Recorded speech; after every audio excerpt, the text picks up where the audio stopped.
From Wacko Chacko Studio, I am Ashwin Chacko, and this is The Fruitful Life, a show about the business of creativity and the stories behind the creators that have made their dreams a reality.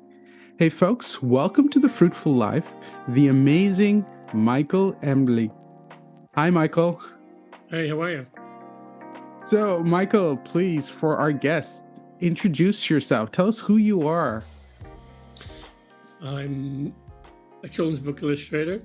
I'm originally from the States and I live in Ireland now. I've been working doing children's books since I was 19 years old, and I'm now 62. So you can do the math. It's been a long time. Yes. I don't like to think about it too much because it seems like it might disappear. It seems too tenuous to be doing nothing but children's books for all that time and making a living at it. So, Yeah, and I can't wait to dig into that a little more. But before we go any further, one question I like to ask our guests as an icebreaker is if you could be a fruit, what fruit would it be and fruit. why?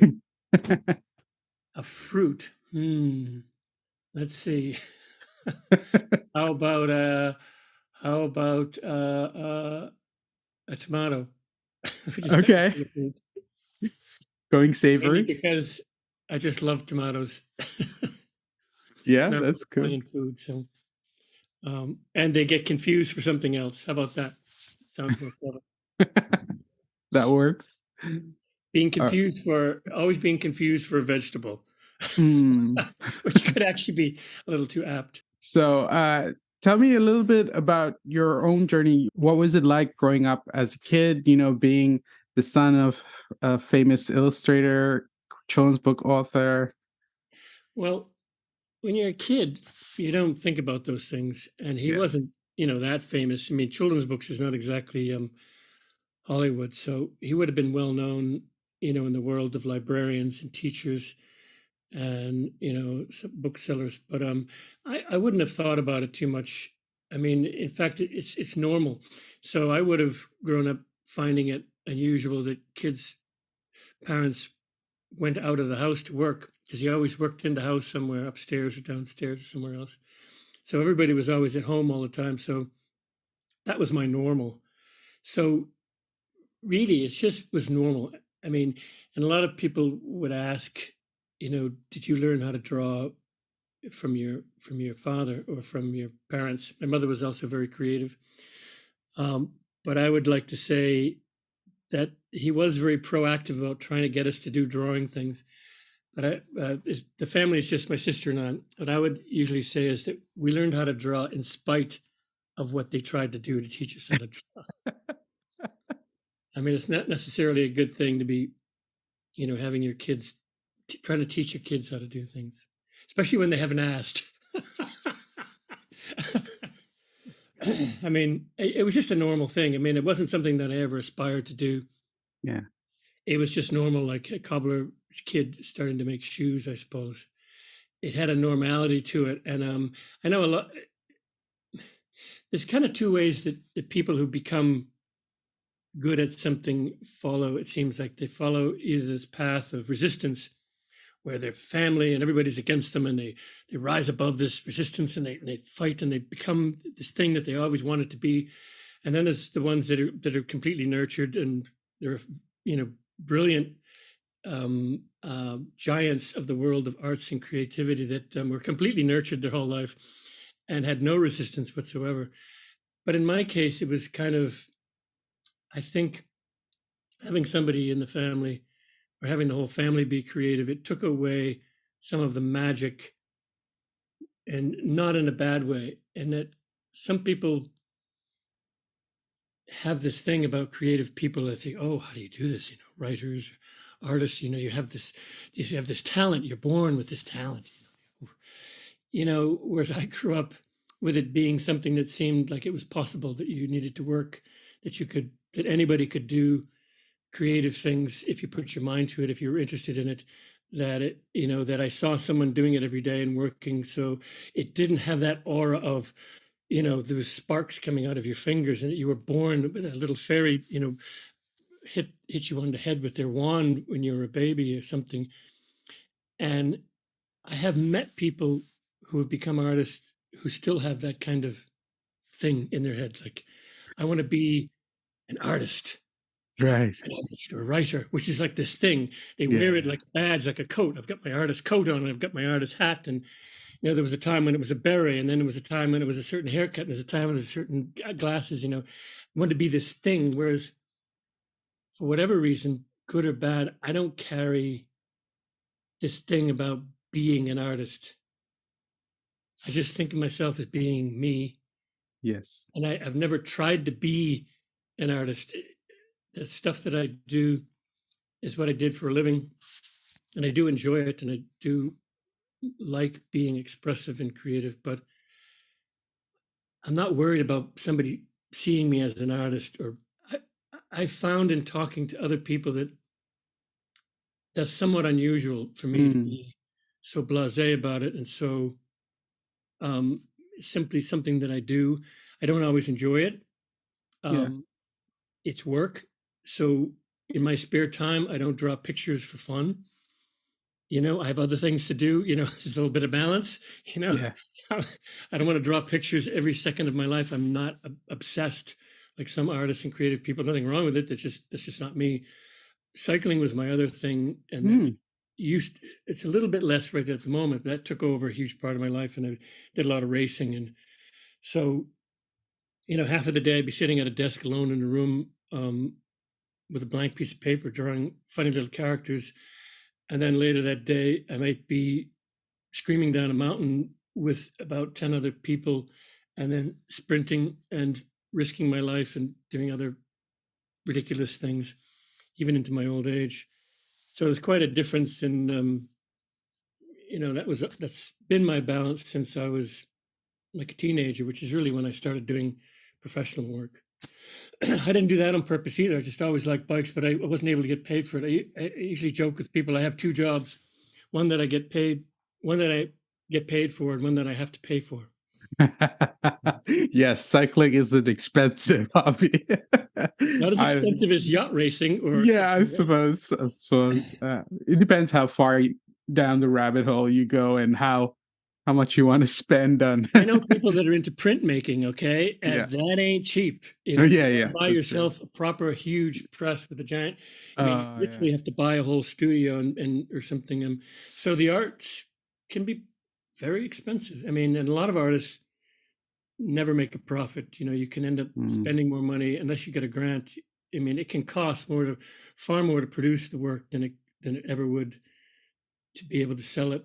It's similar to cycling.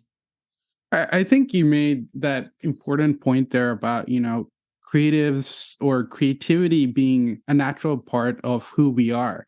And some people choose to follow that expression further and they become the artists, and others repress that. And or it expresses itself in a different way, and being an artist is almost just being yourself, and the artwork is just an expression of who we are, rather than, oh, I want to become this personification of the idea of an artist. No, absolutely. I think if you were to ask me, if your next question was supposed to be, what is the meaning of it all? What is art? Yeah. Art, if you know your history, art came before everything. Yes. The very first, other than survival, one of the very first things that human beings did, where there's there's a handprint that I think that's the oldest thing that they know of that any human had left behind. So a lot of things happened then with the art. And they didn't think of it as being, I'm an artist. Yeah. There was no like, ooh, you're an artist and you're not an artist. No, art was, well, it became kind of mystical because it is mystical in one way, in that art is an expression of something that has no other place to be expressed. And my personal definition would be that every piece of art that you see, whether it's or experience, whether it's dance or sculpture, something graffiti on the wall, if it clicks with you, it's not always something that you can understand why it's clicking. You just sort of like it. And some people almost say like, oh, I like that. Well, I kind of like that. I don't know why, but I kind of like that. Say it doesn't matter, if you like it, you like it. It Yeah. it struck something in you, and to me, that thing about connecting with a piece of art, whether you whether it was the maker or the viewer, the person experiencing it, it's a piece of this lifelong quest of identity, human beings that Mm.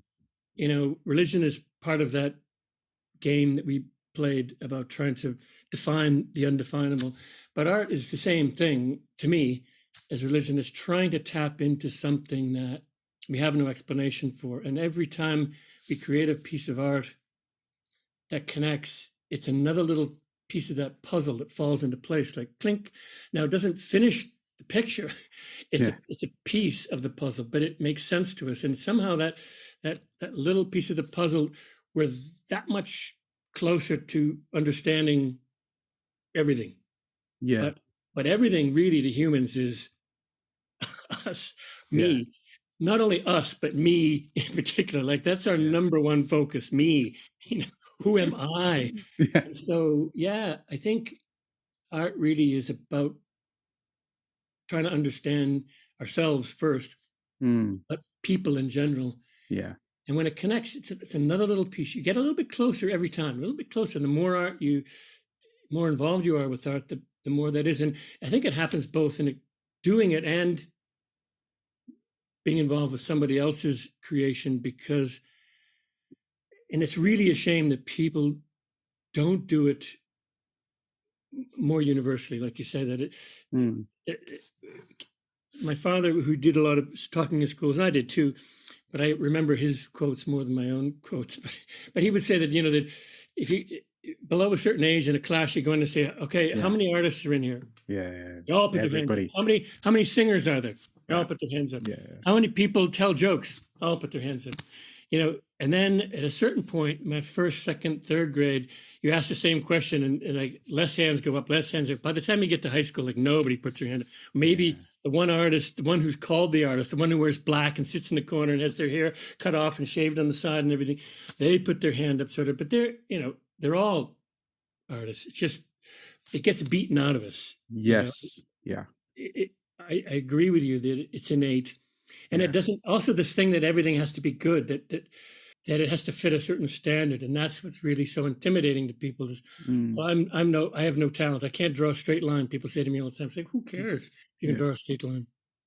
My father did a series of books teaching kids how to draw and adults how to draw, just saying, "Look, you can draw. Yeah. If you can draw a square, you can draw a triangle, you can draw a circle." Yeah. And nobody says I can't draw a circle. Nobody says I can't draw a square. Nobody says I can't draw a triangle. Yeah. So we say, well, if you can draw those, then you can draw one and then draw the triangle, draw the square, draw the line, draw the dot. You will have drawn something else. So you do actually already know how to draw. Yeah. It's just that your notion of what a drawing vocabulary is he would call those shapes a drawing alphabet. You're just not thinking, you already do know how to draw Yeah. enough. And then once you got that ball rolling, you could, whatever, you can just, in Ireland, it's a bit more that if you're in a pub in the right pub at the right time, people will burst into song or play music and stuff. And that's a bit of that. And my observation as an American, and you're Yeah. not native born Irish either, all the Irish people listening, they don't care whether you can sing well or not. And that's really different from the Americans and the Irish. And often the Irish, I notice when they appreciate a performer or a musician or a singer, they often really make a point of saying that they appreciate someone that has a lot of feeling to what they're doing rather than Mm. they're singing on key or that they're really attractive.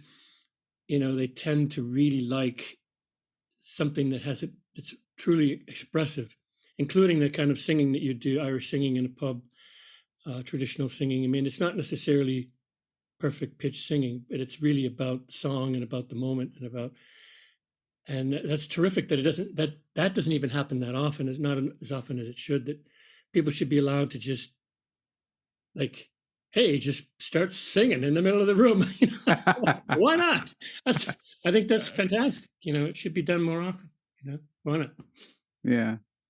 I suppose for myself, I like to. define art as an attempt to order the chaos of the world, because we're ordering everything around us, inside us, our emotional state, our mental state, into something that we define as our own order.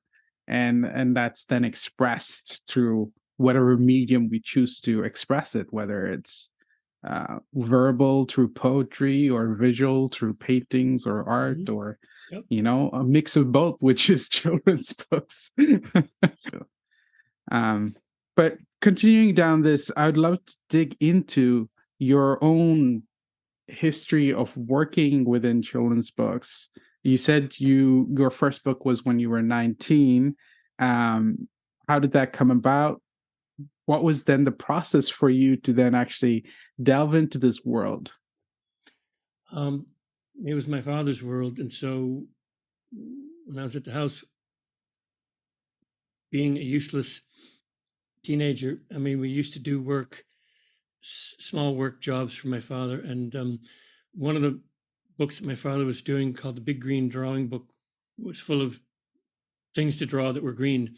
And so he set me on the task, because I always liked dinosaurs as a kid. He said, "Why don't you just do this whole section on the dinosaurs? Just do the whole thing, do everything, instead of just," because the jobs we were doing, remember, we did a lot of color separating work, which a lot of people don't even know what that is anymore. But it's you had to pre-separate the color. It's basically like doing a giant coloring book. We did color overlays for the separations using paper and a light box. Mm, It's more common to use mylar and acetate overlays, or now they don't do it at all. It's all done with cameras and computers. But if you were doing it by hand, um, so we used to do, endlessly coloring, like a giant coloring book. But so anyway, I did the whole section on dinosaurs, and true to the rest of my life, I wasn't able to completely imitate his style. And so he suggested, instead of doing this, which is another way of getting your kid to do a job so you don't have to pay him. He said, "Why don't, instead of redoing the artwork, why don't you just turn this into a book, like go over and turn this into a book yourself, and we'll submit it and see what happens." And so that's what I did. And publisher accepted it. And I did a sequel, another book on how to draw dinosaurs. But I never thought of them as being some kind of personal, creative thing. They were a spin-off on my father's stuff, and it was a way to make money, and it was better than mowing lawns or picking apples, or the kind of thing I used to do in a semi-rural suburb. So then I did another book, which is ridiculous. It had to do with sports, and it was more or less like a catalog. It wasn't really even a book, sports mm. equipment and stuff. But then I kind of stopped, and then I went to art school. I hadn't gone to art school yet. So I decided I wanted to go to art school. It's a long story, but I didn't get there because I was screwing around and I messed up applications. Then I finally did go for a while, but then I didn't even go for a full semester at Rhode Island School of Design, because there was some camp for bike racing that was going on in Colorado, and I decided I want to do that. I mean, that was the last time I ever had any thought of doing it really, really seriously. My knees just never lived up to it. But at that Yeah. time, I thought, well, maybe I'll give it a shot. So I left art school, and my parents always said they'd pay for 1 year of art, 1 year of college, and after that, you'd have to take care of yourself. So I kind of did 3/4 of one. Long story short, it was a long time before I came back. So I did the bike racing thing for a bit, and then what did I do? Oh, then I left the East Coast of America and went to the West Coast of America, just because. And I took some courses there at a school, but I never actually enrolled. I took some art courses, but they were never, I never took any courses that had anything to do with illustration. There are always other things, photography or sculpture, whatever. I did that for a while until it just got too expensive. School was too expensive. So I started doing a little bit of freelance illustration, but it wasn't paying much. I think I made $5,000 1 year. I don't know Wow. how I lived the whole year on that, but I did back in the day. And then I I did that for a while, living really poor, and I decided, you know what, I'm going to do books because I didn't really decide to do books the first time. I decided to do books the second time, and what I really wanted to do was to maybe tell stories. So I never paid attention to school and writing, so I basically had to teach myself how to write. So one way or another, I scrimped by making enough money doing freelance illustration. I moved back to the East Coast. I got a studio, and I started to teach myself how to write slowly, painfully, and speed forward. At the end of that period, before I had the courage to go back to the same editor I was with before.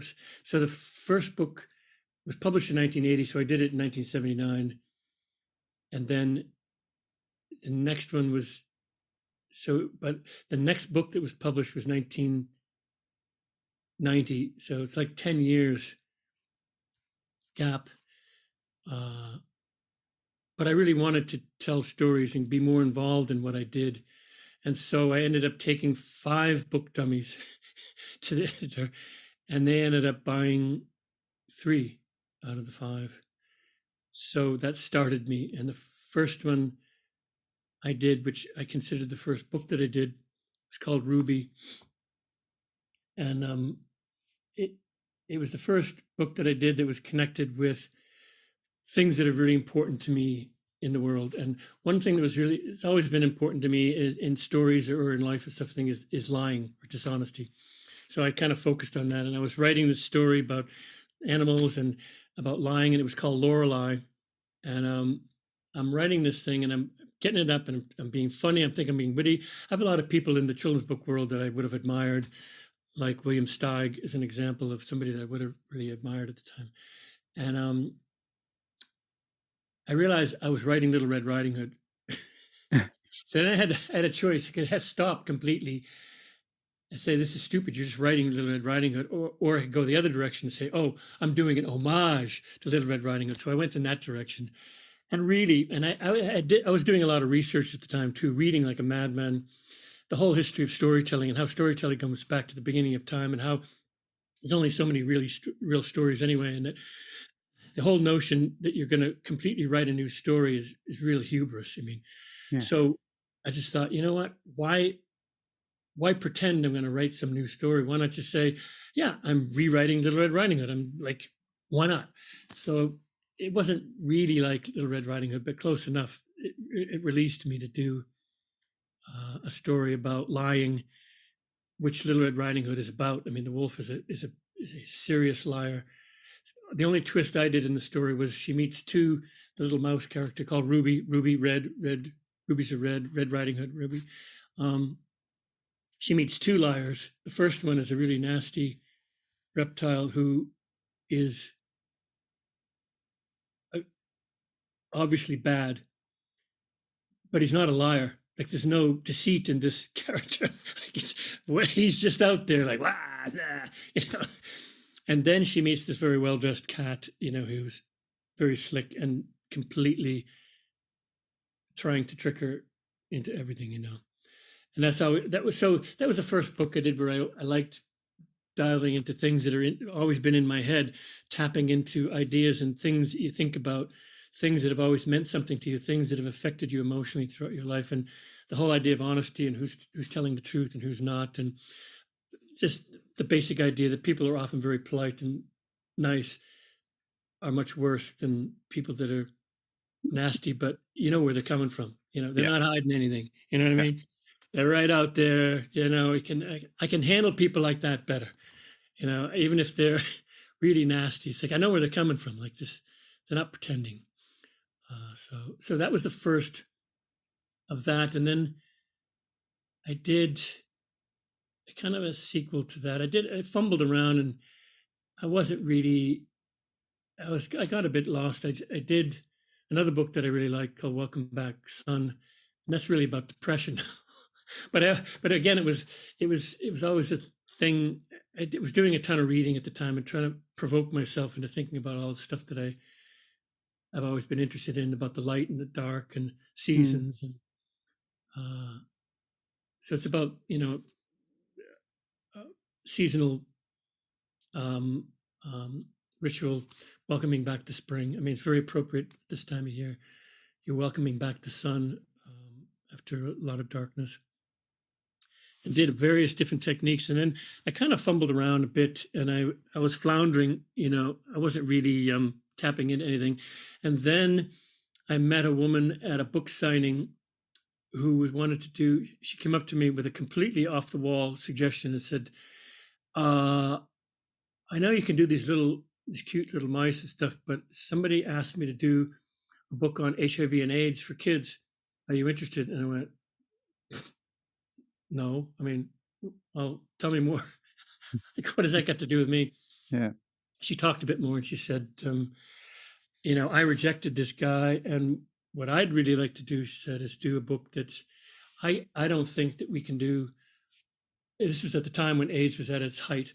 Yeah. I don't think we can do a book for kids about HIV and AIDS if they don't understand sex in the first place, because it's sexuality is the key to the to the pandemic. It's that it is only passed on by sexual activity. So why don't people just stop sexual activity? Well, if you don't understand sexuality, then you'll never understand why this would ever be a problem. So what the phrase is called comprehensive sexuality education. You basically don't talk about anything to do with sexuality unless you kind of give a broad view. So you make sure that your audience understands everything. So that intrigued me. And I initially had just agreed to do sample illustrations for her. And she thought that she'd just go to the publisher with her thing and that would be it. And I kind of explained to her, I said, look, I'm not really experienced, but that's not how it works. They generally don't want to put people together, but I will do the sample pictures and then we'll talk about it later. So long story short, they accepted the pictures and accepted the book. And that set me on a path. We worked together for over 10 years on 3 different books. First book took like 3 or 4 years to do. So that took me on a different path of, one, being a collaborator, which was terrific and wonderful and different than doing your own stuff. I really enjoyed being a collaborator. We eventually stopped working together, which I think is inevitable, like Lennon and McCartney things. You eventually, part your ways. But when your roles are defined, and it was very different too, in that the book had a life of its own. The cause and the children and their lives, their future lives, was really at the center of it. So we were kind of driven to do our best work for the kids, for the future audience. So it was a whole nother mindset. And so we threw ourselves into it and worked endless hours. We joked that we'd never get paid for the hourly rate that we were spending on the book, but I wouldn't have done it any other way. I thought it was terrific. I would do it again, and collaborating and completely sharing. Our roles were defined. We stepped on each other's turf a lot and banged these books out, and they've been extremely successful and sold millions of copies worldwide. 35 countries, 40 languages around the world, and there's 3 of them. So that was a whole world of doing art, and I'm not really that crazy about the artwork, to be honest with you. It was a mountain of artwork to do, so I wasn't able to be precious about things, but we were really trying to do is communicate and be funny. My job was to be funny and be clear and be comfortable, to bring a comfort level to the pictures. So it was a whole nother way of thinking than what I was doing before with storytelling. And in between these, because it didn't work flat out for 10 years, I did other collaborations. I mean, something I never planned to do, but I worked with a woman who was the children's poet laureate in the States, doing a series of books called I Read to You, You Read to Me. And they were basically poems for 2 voices. They're poems written in 2 columns, so you could see them as songs or dialogue, or you could sing them, you could talk them, you could whatever, have 2 people doing them. And that was it. That was terrific too. And I couldn't have predicted that. I mean, 2 nice collaborations. I mean, this woman was wonderful and modest and brilliant. And she, it's a bit older than me, but absolute joy to work with. I didn't work with her as closely as the other person. And then I did even more collaborations in between with a woman named Barbara Botner, who I had already always admired her work, particularly on a book called Bootsy Barker Bites about a little girl who was harassed by this overbearing parent's daughter that she'd be forced to play with. Did a series of books with her and a few other small, nice collaborations. And then at some point, I just really wanted to do more of my own things and knuckled down again and made another big choice, which was I really wanted to do two things. I wanted to do expressive things, but I always still really loved explaining the world through pictures and stuff and thinking about science, which was the books on sexuality was a lot about science. So I wrote a whole bunch of books related to science, and I wrote several novels. None of these have been published. I wrote several novels and early reader books. I haven't been able to get through them or finish them. The closest novel is still needs another whole edit, but I really enjoyed writing, and I have to say that there was a moment where I was writing, and I more than the pictures, I reached a moment where I thought I can do this for the rest of my life. Mm, Writing was getting to a place that I couldn't quite get to with the illustration.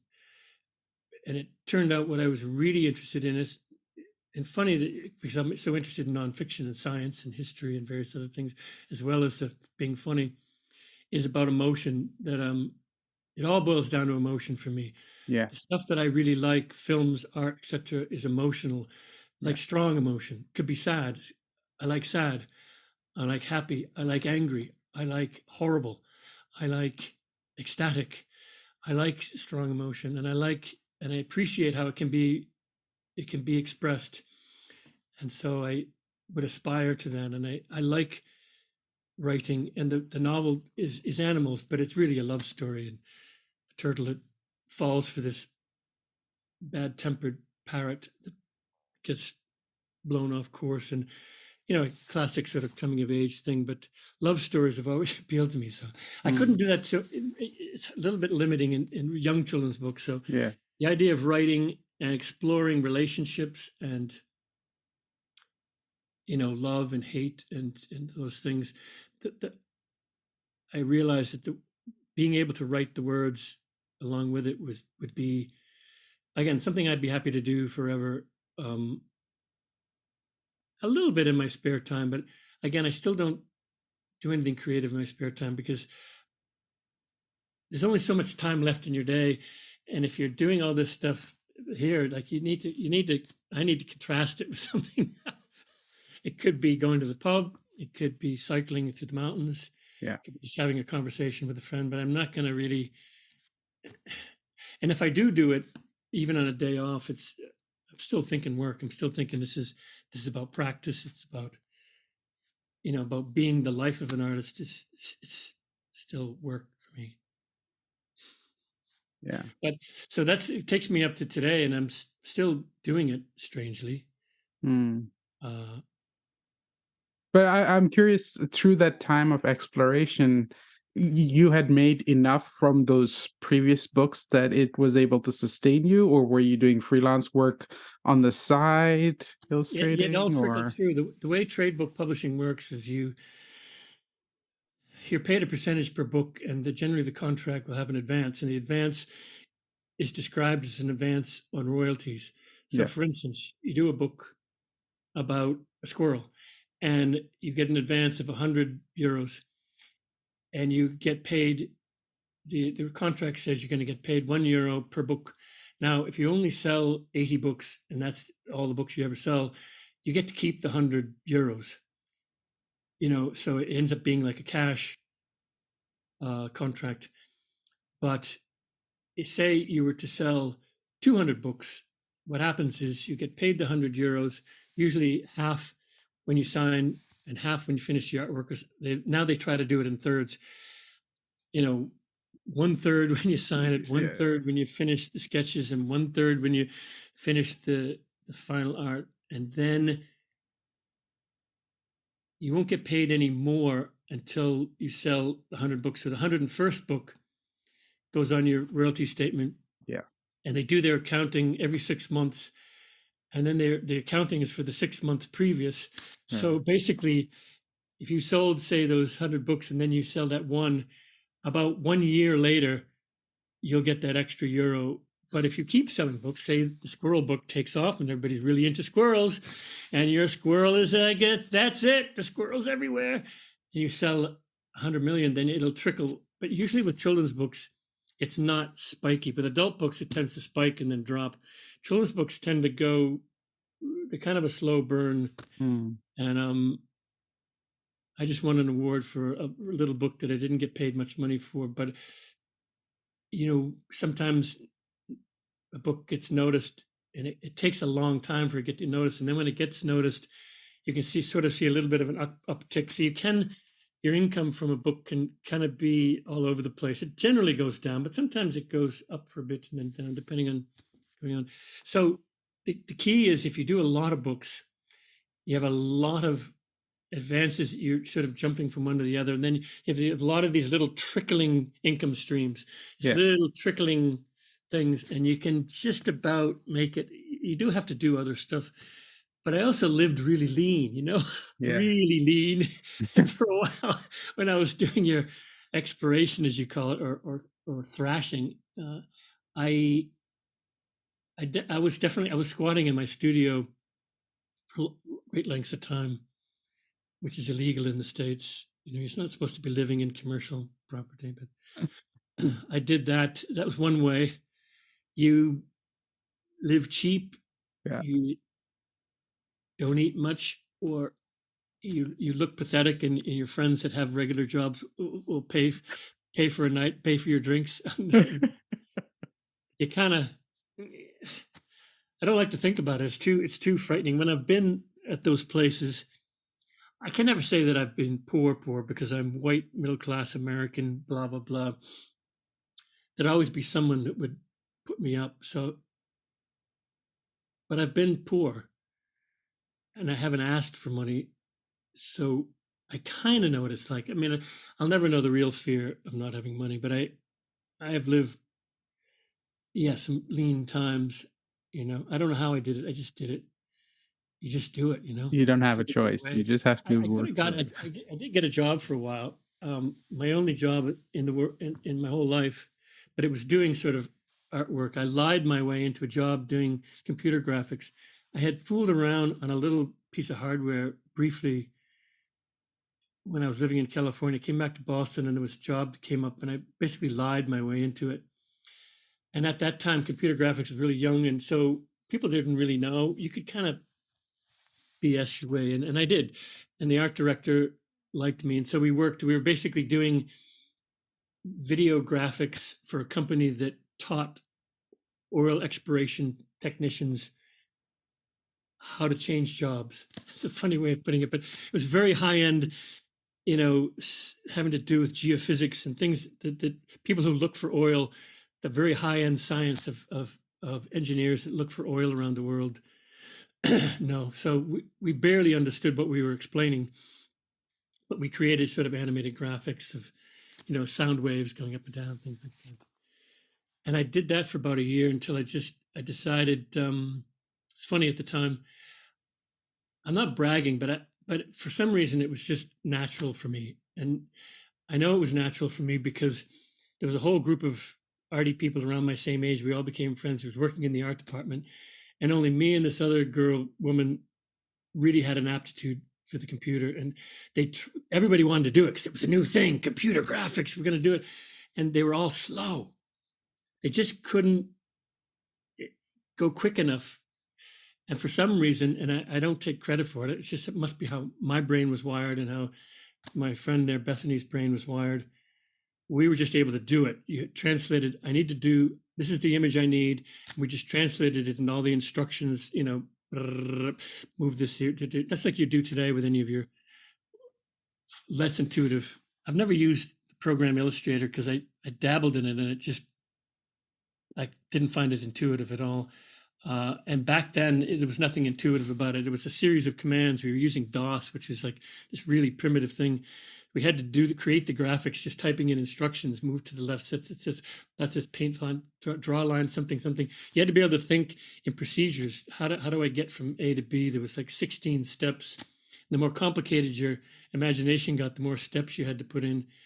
So I did that for a bit, but then I decided, for some reason, Mr. Lofty, I'd never made much money in my life. So even though I wasn't making much money, I was saving money because I didn't know how to spend money. Like had so little money. So I ended up saving some money and thought, I'll just quit. The audacity, the arrogance of thinking I had a decent job and a decent future. I could have written my own ticket doing computer graphics. I'd be working for Pixar, making millions of dollars, but I just said, you know what? This is not for me. At the time, computers needed, they weren't well constructed. They generated a lot of heat. So you had to be in an air conditioned room. And they didn't quite figure out how to put the computer in one room and you in this room. They were just beginning that. So you had to be in an air conditioned room. The screens weren't as good. So the room had to be sort of dim. And the materials were all plastic. And so I just saw like my future, like, I'm going to spend a huge amount of my life in a dark, windowless, air-conditioned room, touching plastic, staring at flickering light for the rest of my life. And I went, F this. And I took off and started traveling and spent a whole year traveling. And that's when I went away. And then when I came back, I decided I wanted to do children's books more seriously. And that's when I started trying to teach myself how to write. And that was the ticket to children's books, is if you didn't write, then you couldn't control what you were doing. So it was very strategic. I ended up really liking it, but it was strategic initially. So yeah, that's that. And I've been doing it ever since. I don't like to think about it too much or look directly at, like, you don't want to look directly at it. If I look at it, it might disappear. What do you do? I don't want to talk about it. I draw funny little things on a piece of paper and they pay me for it. What did I say? Did I say that? Is that real? No, it's real. It is real. I'm still getting away with it. It feels like I'm getting away with something, for sure. Well, I'm curious, what is advice you would give to an aspiring children's book writer, illustrator, somebody coming up behind you? Think of it to think about what you want to do. If you want to be an illustrator, if you want to be a writer, children's books is storytelling. Children's books there's a degree of repetition to it. I mean, comic books is the most, well, no, animation is the most repetition. Second is comics, and third is children's books. You need to be able to repeat things generally, unless you do a book that's all about completely freedom and, different picture on every page. But a lot of storytelling is, you need to be able to draw the same characters over and over again. You need to be able to express yourself on a page. You need to be willing to do artwork that can be reproduced. Certain color combinations will never look exactly the same. You need to be able to think that you're going to be producing for the book, and that ultimately, to avoid being disappointed, you need to understand that when you're doing illustration of any kind, but illustration in general, is that you're working for the printed page ultimately, and you're working for a child, but you've got 4 gatekeepers before the child, and they're all grown-ups. That's the bizarre world of children's books. So you need to appeal to adults, but always keep in mind that your ultimate audience is a child, and they're never going to see your work outside of a book. So you have to think about books. You need to like books.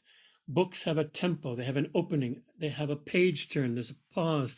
If you're telling a story in a book, it's generally 32 pages with 16 spreads.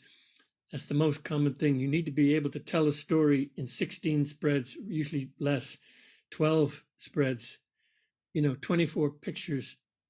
The story needs to fit on a page. That there needs to be not very much text. It has to marry. You need to be able to see, it needs to look harmonious. One can't be distracting from the other. You need to accommodate for that page turn. You need to be able to tell a story with 16 pauses. You have to think, if you like that, if you like working within the context of the book, then do it. But don't just do it because it's cool. Don't just do it because you think you'll make money. Don't just do it because, it gives you a chance to stroke your ego and do a whole bunch of illustrations and you become published. I'm published. Again, that's another thing that means nothing to me because it goes back to my childhood. So it's like, and I do understand some people, it's their lifelong goal to be a published author or a published whatever. And okay, I feel sorry for them to a degree. I'm sorry, but I do, because if that's what you're hanging your self-worth and identity on, you need to work on your self-worth and identity. It can be a part of you, but it's too tenuous, man. It's like hanging your identity on the edge of a cliff. You fall right off. Boom. What if you don't get that book published? Or what if you do and it doesn't make you happy? It's classic. Or don't worry about it. It's interesting, but it doesn't make me a better person. Sure. So if you want to be published and all that kind of stuff, I just say, relax about that stuff. Try it. Go ahead. Try it. Get help. Try it. But don't attach too much flowery stuff on it. It's just a thing. It might be your thing. It might not be your thing. Give it a try. It's generally a lot more work than people think. Yeah. But it's why I never ended up doing animation, even though I studied it. At the end of the course, I was like, yes, I am not doing this. It's a job. It's not for me. But children's books was that happy middle ground for me where I could do the characters and bring them to life and, tell the story I wanted to without killing myself over the monotonousness of the job. And like you said, I think it's important to really enjoy the process and know the purpose behind why you're doing it and not allow the so-called prestige or even the need for you shouldn't base your identity on it. validation. Yeah, need for validation. You shouldn't base your identity on it. Your identity should be your own, and this is just an outworking or an expression of it to tell a story or solve a problem depending on where you're coming from. And don't forget the first part of the word in the job. Yeah. Children. Yeah. Children's books. It's not a place for you to, strut your ego. Yeah. It's a children's book. Yeah. We're making something for children. Remember that. Well, hey, thank you for listening to this episode of The Fruitful Life. I hope you all walk away with some nuggets of wisdom. If you did, please do me a favor and leave a rating and a comment to let me know what you think of this show. Also, consider telling a friend who might like it. As always, be true, be you, stay fruitful.